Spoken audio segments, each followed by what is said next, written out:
জলটা থেকে আমি পেস্ট করে নিচ্ছি শিলনোড়াতে। তবে তার সঙ্গে একটু জল দিয়ে দিলে খুব তাড়াতাড়ি পেস্ট হয়ে যাবে, স্মুথ। এই দেখো, কথা বলতে বলতে আমার কিন্তু পেস্ট করা হয়ে গেছে। এই ঝিঙে খোসা বাটার ভর্তা কিন্তু খুব টেস্ট, খুব সুন্দর একটা রেসিপি।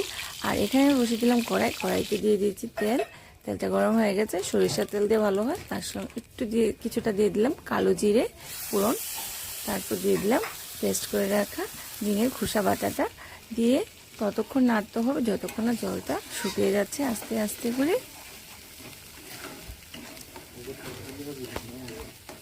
তবে ঝিঙের খোসা বাটার ক্ষেত্রে কিন্তু ঝিঙেগুলি কিন্তু একদম কচি হতে হবে, তাহলে কিন্তু ভর্তাটা ভালো লাগবে। এই ঝিঙেগুলো কিন্তু আমাদের গাছে, তাই দিয়ে করেছি। দেখো, কথা বলতে বলতে কিন্তু জল শুকিয়ে গেছে, আমাদের ঝিঙে ভর্তা রেডি।